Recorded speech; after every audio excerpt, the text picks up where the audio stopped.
Good afternoon, everybody, and welcome to Credit Chat. I'm Rod Griffin, Senior Director of Consumer Education and Advocacy for Experian. Rich Candace, Caddy, Sissy, Jay, thanks for being here, all of you for joining. If you have questions about credit reporting, credit scoring, fraud and ID theft, all of the things that are going on right now with coronavirus and everything we're all dealing with, feel free to ask. Do my best to answer. Mrs. 84, great to see you again. Hope you're doing well. Hope everybody's well and safe, first and foremost, and that we're trying to do our best to comply with all of the stay-at-home requirements and those sort of things to stay healthy. That's first and foremost. Found out today, I know some people, friends of ours who, husband, wife, and their son have just recovered, thankfully, from coronavirus, but went through it, live in Houston. So they're doing well. I'm thankful for that. So it hits close to home all the time. I have family that's affected in their jobs as a result. So we're all kind of in it together. So we know all about that. But if you have questions, please feel free to ask, and I'll do my very best to answer. That's what this is all about. It's about having a dialogue, talking to each other, helping you address your specific concerns around your credit history, credit reporting, fraud and identity theft, even more important today in what we're all going through. So please ask. I'll do my best to answer. Don't be shy. Know that you'll have questions. There have been announcements from related to the CARES Act. There's been a statement from the CFPB around what happens with credit reporting and credit scoring and lending, and requirements that lenders now that they comply with the CARES Act and make sure that if they're reporting information to the credit bureaus, that it does not result in negative impact on their credit history, their credit scores. If a person's affected by COVID-19. So things are being put in place. Things are evolving constantly, and our goal is to make sure we work with the lenders, with regulators, with government, with you to help make sure that your credit history remains in good shape, so that when we come out the other side of this, we'll all be able to get up and go right away. So thanks for being here and for participating.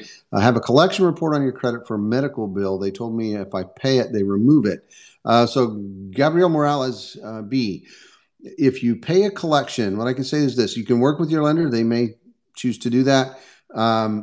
If you pay a medical collection, once it's updated to show paid, it will no longer be included in credit score calculations for FICO and Vantage Score, their newest systems, the most common ones. So FICO 8, Vantage Score 3.0, and 4.0, FICO 9.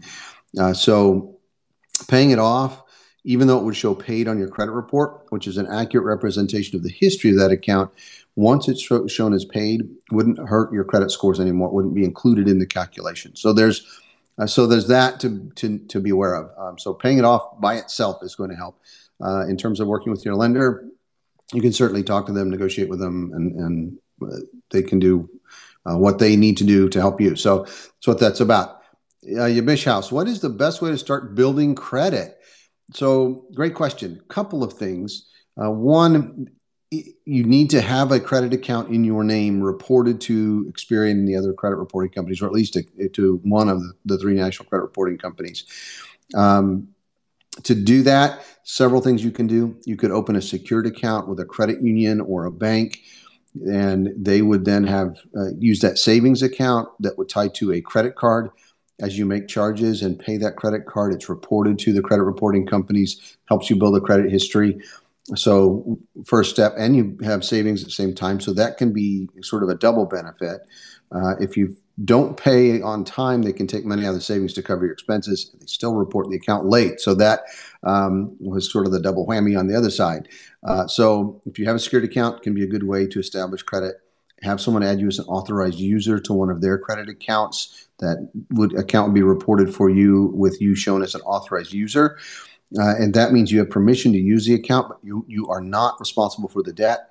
If you have any issues with the account, if it falls behind because the person responsible doesn't pay it, for example, and becomes delinquent, Experian will remove that account from your report. So it won't hurt your credit history, but it can help you build that history. You can have someone be a co-signer for you or add you as a joint account holder on an account. But you have to open an account. Once you have that account established, your credit history will be established. From there, a couple of other things you can do. You could enroll in Experian Boost, which we talk about just about every time I'm on. Let you have your positive, and that's the key thing, your positive cell phone payments, utility payments, cable television payments reported to your Experian credit report. And those payments are included in any score calculation where that's fed into that model or formula. So FICO 8, FICO 9, Vantage Score, all would incorporate it. That can help boost your score. That's a free service. You can learn more about it at Experian.com/boost. And what we're seeing is people who are establishing credit for the first time, and what we call thin files, are seeing score increases on average of about 19 points. And we see about 2/3 of people actually see an improvement. So even if you have established history, it can help improve your scores a bit. If you decide you don't want to do it, you can tell us to stop, and we won't anymore. So yeah, Experian.com/boost. Check that out. If you're renting an apartment or a house, talk to your landlord or your apartment management company. They may be able to report your rent payments. We've seen in almost 100% of the times when your rent payment is reported each month, your positive payment, it helps them boost your credit scores, increase your scores, helps you become scoreable for the first time or even establish a credit history. So talk to your landlord. You can learn more. There's a big long URL web address that I can never remember. So if you search Experian rent reporting, you can find that webpage explains how to talk to your landlord about doing that, what they would need to do.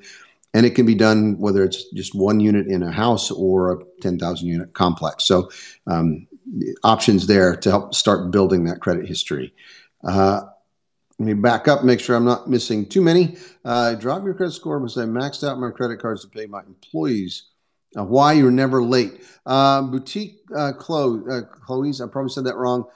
So we didn't drop the score. So that's when a lender gets your report and calculates a score based on the information you report, we don't make those decisions at the credit reporting company. We collect and store the information, provide it. Lenders determine what scores they use, and the scoring companies like FICO and Vantage Score determine what the formulas are. Just so you understand there's multiple players.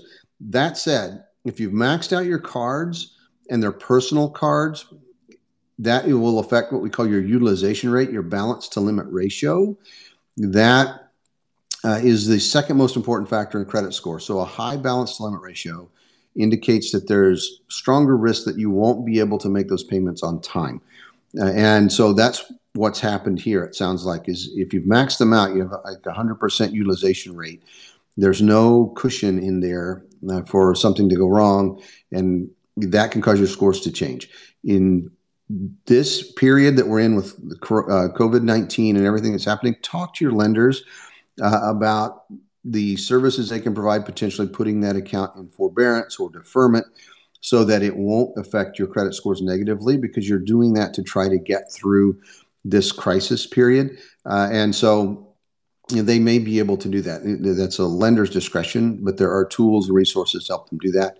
If you visit Experian's website, Experian.com, at the top you'll see a link to learn more about coronavirus. Click on that link, and you'll go to another page that has a lot of information and some additional links. One of them will take you to a resource page that lists more than 60 financial institutions, government agencies, and non-financial institutions, and has links to their pages about what they can do for people who are being impacted by COVID-19. And so go there. You can probably find your lender. Click on that page. It'll help you show you how to contact them, what they may be able to offer. So work with your lender now. Really important to do that right away.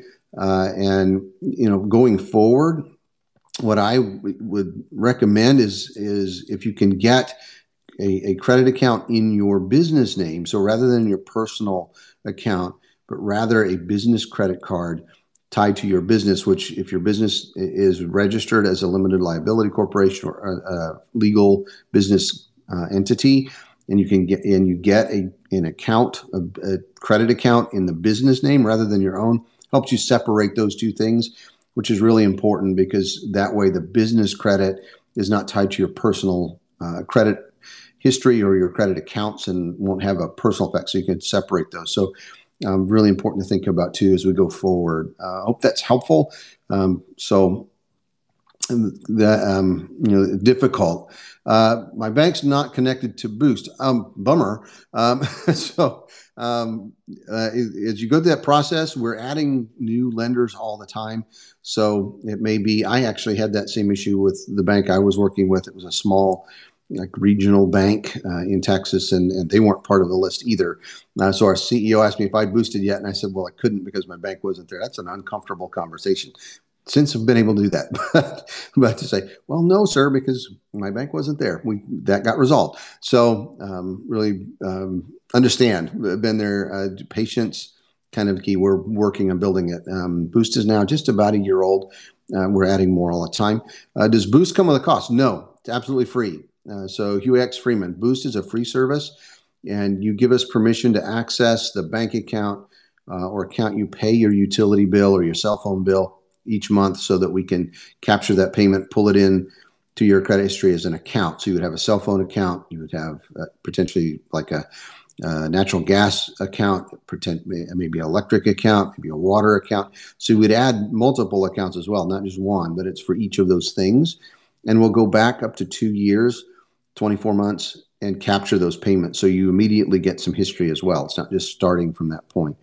So that's kind of how it works. Got a credit score under 500. Should I file for bankruptcy or keep going? So Underground Dre, kind of two separate things. Bankruptcy is about helping people who have no other resource or recourse ability to repay the debts they owe, kind of clear the table so that you can start over. Doesn't mean information falls off of your credit report.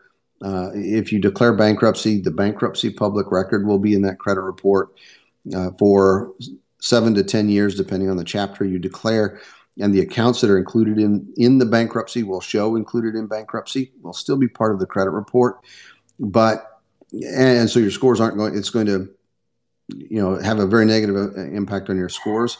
However, if bankruptcy is something that you need to consider, your scores probably aren't the most important factor.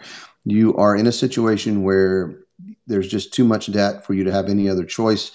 And, I tell people a lot, don't let a credit score be the sole deciding factor, or don't let a credit score cause you to make a poor overall financial decision. So in that case, yes, your scores will probably go down a bit more, but because you are out from under that debt, you'll be able to reestablish over time your financial footing, get control of your personal finances, and begin to rehabilitate that credit history, rebuild it over time. So, don't, in this case, I don't know that I wouldn't think the credit score is the most important issue.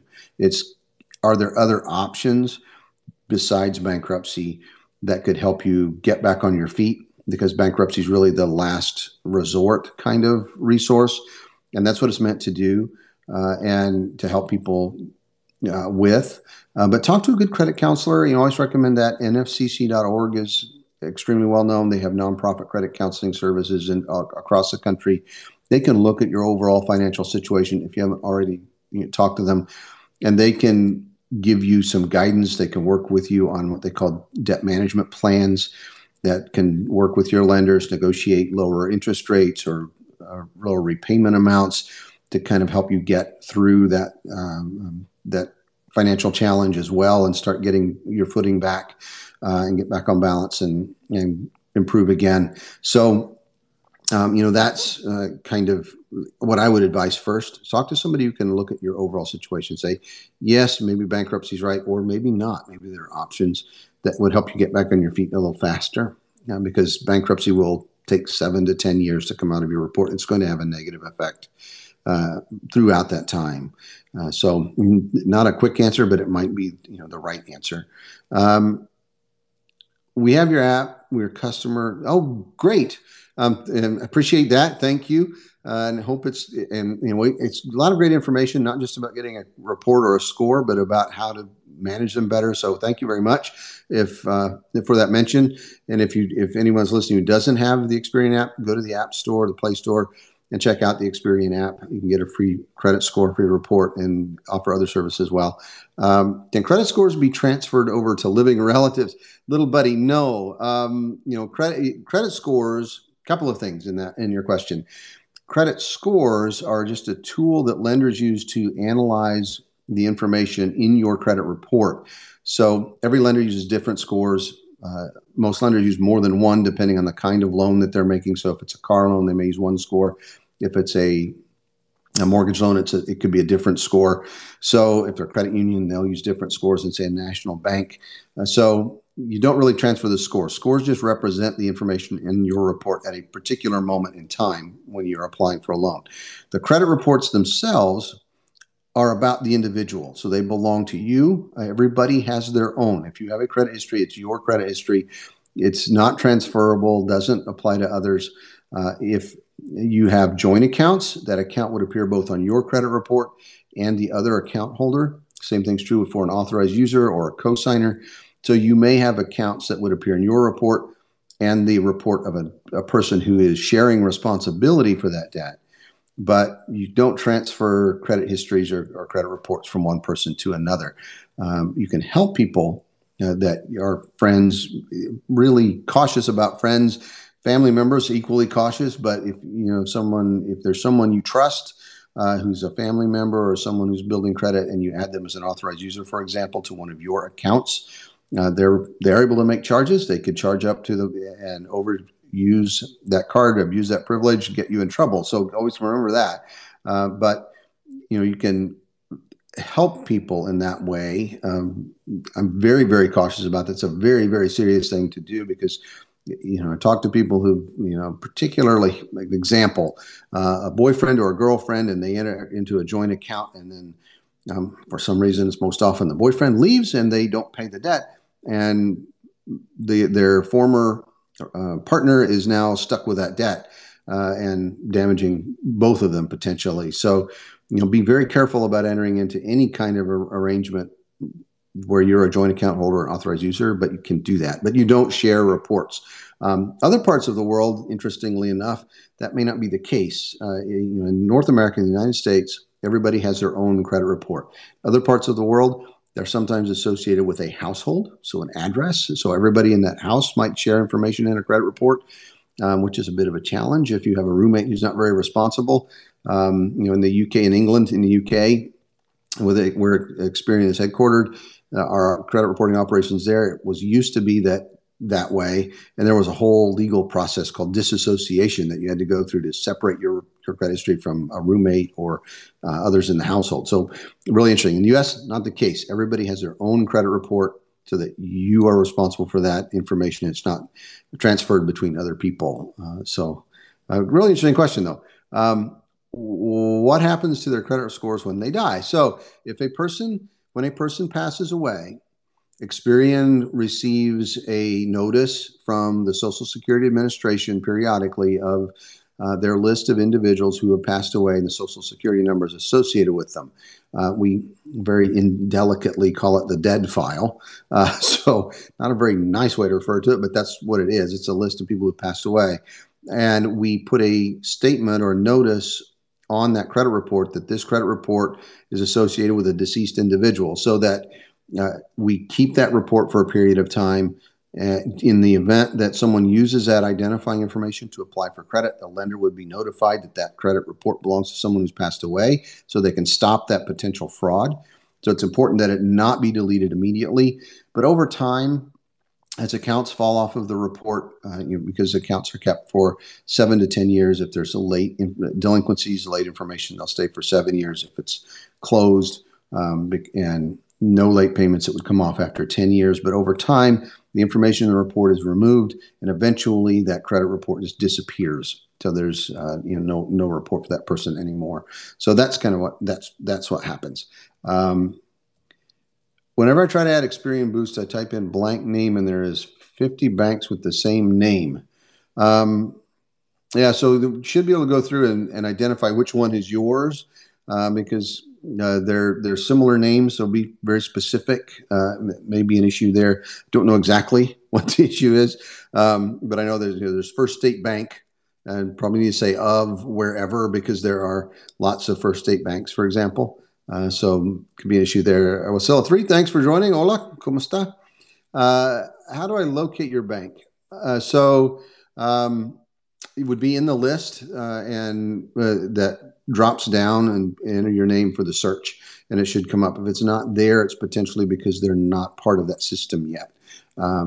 So it should be pretty straightforward, pretty simple. If it's not there, it's probably not in the system yet. But again, we're adding all the time. Has anyone ever successfully forged letters to the bureaus to improve their score? Sick heater.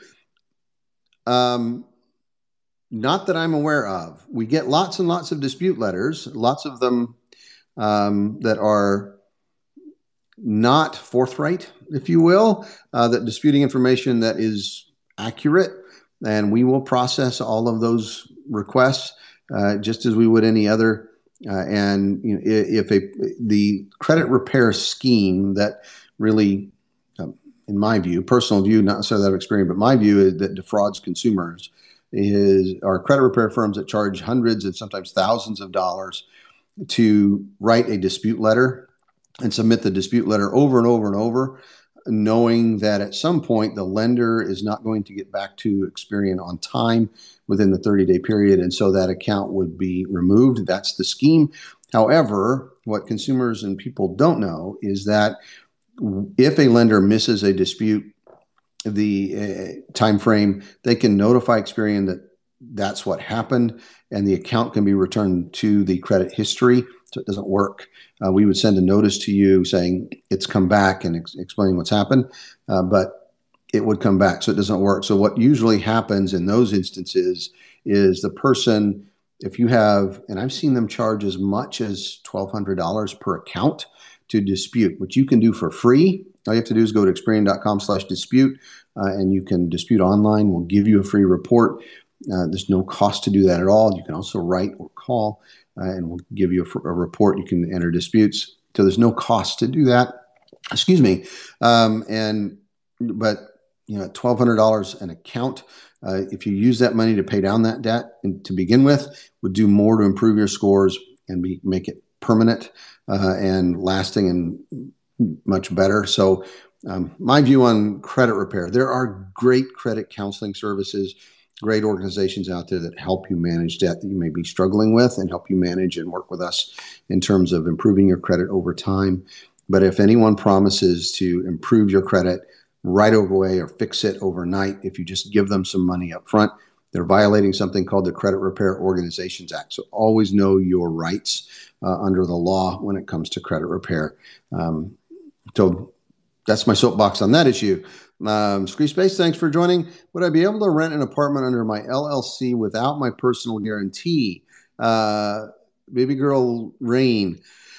That would depend on the apartment complex management company or the landlord. That's their decision as to whom they might rent an apartment, whether it's to a business entity or to an individual. Not something the credit reporting company would be involved in. A landlord or an apartment management company may look at your credit report as part of their review process. They have their own kinds of scores for tenant screening, and really would depend on that history, on that their criteria or their requirements, as opposed to anything the credit reporting company would do. Good question for the landlord or the apartment management company. Joyce 108, thanks for joining. How can I raise my credit score from 500 to undergrad? So we talked a little bit about Experian Boost. We talked about rent reporting. Both can be sort of what we call alternative data resources to help do that. Beyond that, there's really nothing exciting to say. It's, pay your bills on time every single time. Reduce your credit card balances. Pay them off in full if you can, and keep that balance as low as possible. And if you're doing those two things, it just becomes a matter of patience and time, because it's looking at a history of paying on time. It's looking at keeping your balances low over time, and you'll start to see those scores improve. There's no quick fix. or quick way to raise scores. That's called kind of relative. When it comes to credit reporting, with lower scores, if you can pay off collection accounts and they're reported as paid, they may be excluded from credit score calculations, even though they would still show in your report and show as paid. They wouldn't affect the newest credit scores, which are FICO 8, FICO 9, Vantage Score. And FICO 8 is the most commonly used score today. So that can help. Paying off other kinds of debts always helps. And then being patient. Don't apply for a lot of credit all at once. Apply only as you need it, and as rarely as possible, really. Make sure you're paying on time. Another issue is if you have a credit card account, it's good to have one credit card, maybe two. Make a small purchase every month, pay it in full. You do not have to carry a balance. And when I say small purchase, $10, $15, $20, turn around and pay it right away. So there's activity in the report. That's really important because credit scores require not only that there be an account in the report, but that there's activity for it so that they know that it's being used well. So make a small purchase, pay it in full, and just have one or two accounts. That can help improve. But it's really just time and patience. Being dull and boring is really good for credit. That's kind of the rule. The less exciting it is, the better generally. Just consistency is really important. They're good questions, and I think it's serious topics. Sometimes I get a little cracked up, but I try. Not a good poker player, though. When you do it online, it takes away our ability to ask for a reinvestigation. We provide, that's what they call it, as a reinvestigation. So that's the industry term. A dispute, submitting a dispute is called an investigation or reinvestigation. And we provide that paper trail. So we provide confirmation of the dispute. We provide contact information. So it's really no different. You can write to us as well if you'd like. The thing about writing is today it's not necessary. I mean, that's always a concern. Is there a paper trail? And there is. And you can print out the confirmation pages if you want, and you have physical paper. But when you mail information, you have to provide all of your personally identifying information, the account information, in a letter that's an explanation of what the issue is, and then a letter that is addressed to Experian that goes through multiple people's hands on the way. Can take a week to get to us, sometimes more. We then have to process that manually. So we have people open letters, read them, and scan them in and process them. And fraud happens when people get involved, so it's less secure than disputing online. So, but when you hear the term investigation or reinvestigation, that's another term for dispute, and it's kind of industry jargon, but it's submitting a dispute. FSunJM08, I said that wrong, I'm sure, but thanks for joining. And thanks for being here. If you're just jumping in, I'm Rod Griffin. I'm Director of Consumer Education and Advocacy for Experian. This is Credit Chat. We're going to start calling it Credit Chat Live. We're doing a whole series with Credit Chat and the Credit Chat brand.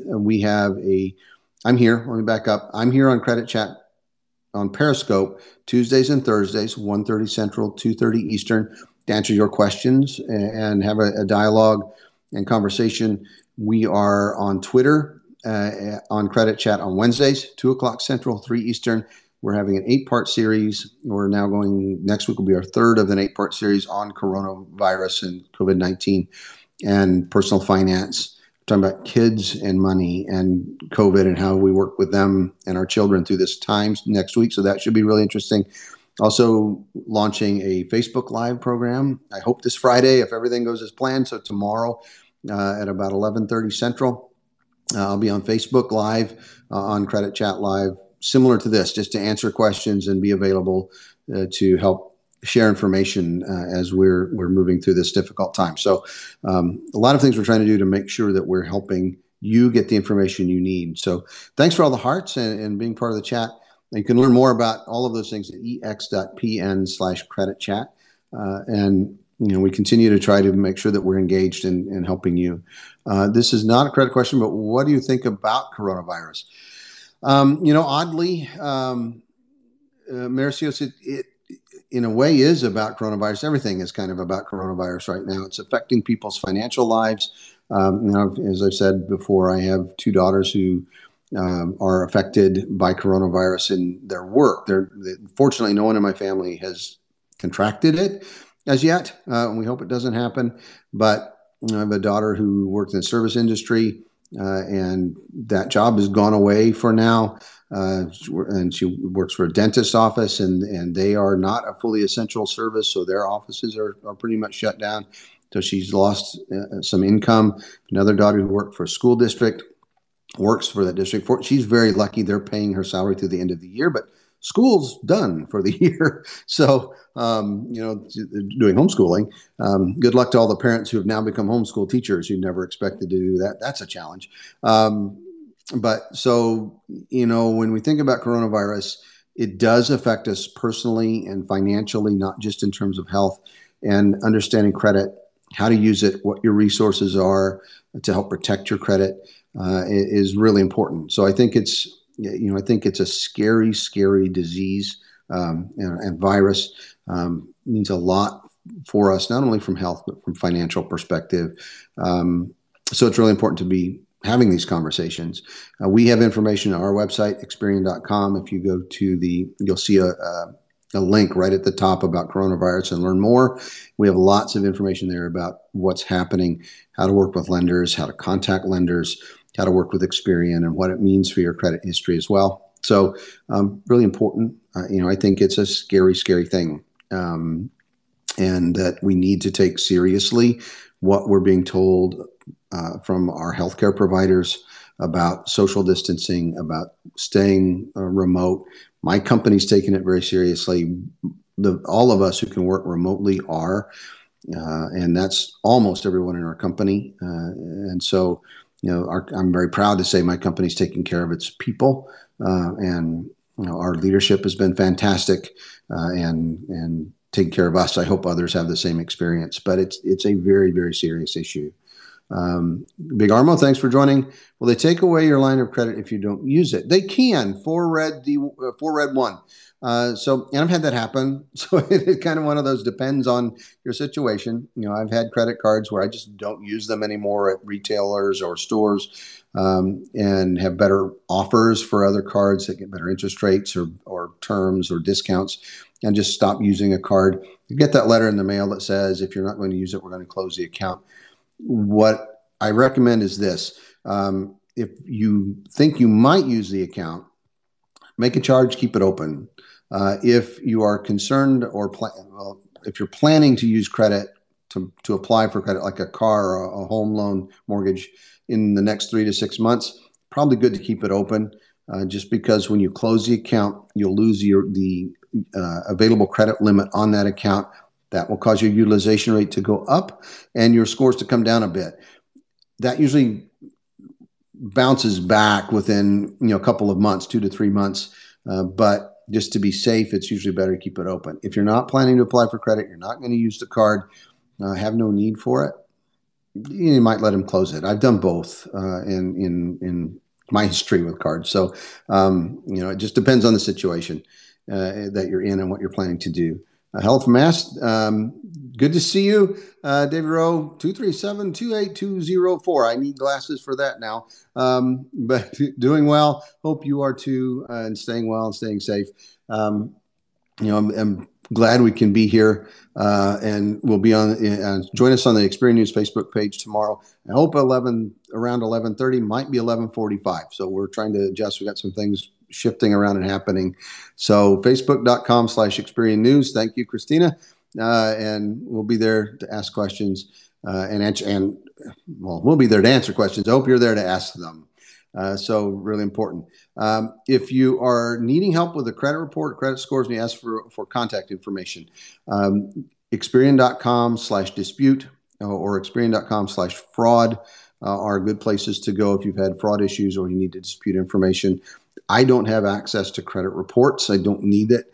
But if you get your credit report, and you can get your free report in multiple places, annualcreditreport.com, for example, is your free annual report under the federal law. If you go to Experian.com/dispute, believe there's something that's inaccurate, it will give you a free report if you don't already have one. That will connect you and give you information you need to speak to a representative. And then it's just patience. And I smile when I say we have one of those wonderful automated phone systems. You pick the right selection, it will get you through eventually. It's like so many others right now too. There may be extended call times because of what's happening with coronavirus and all of the call volume we're getting. So apologize for that. That's the best way to get in touch with us. That's kind of the reality of where we are right now. So I'm sorry for that. But hope everybody's doing well. Thank you so much for being here and being part of Credit Chat. Join me tomorrow. You can, if you go to Facebook.com Experian News, you'll be able to find our Facebook Live tomorrow, 11:30, maybe 11:45, depending on what happens in the morning. I'm getting some schedule changes right now, so going to do our best. But I hope to see you there. Thank you for being part of the Credit Chat. Again, if you're just joining, I'm jumping off, but I'm Rod Griffin. I'm Senior Director of Consumer Education and Advocacy for Experian. This is Credit Chat. I'm here 1:30 Central, 2:30 Eastern, Tuesdays and Thursdays. Join us on Wednesdays, 2 o'clock Central, 3 Eastern on Twitter for Credit Chat. And hope to see you there. We are going to have great conversations. We want to keep you informed. So thank you all so much for being here, for all of the great questions, all of the hearts. Please stay safe. Stay well, and I'll talk to you all very soon.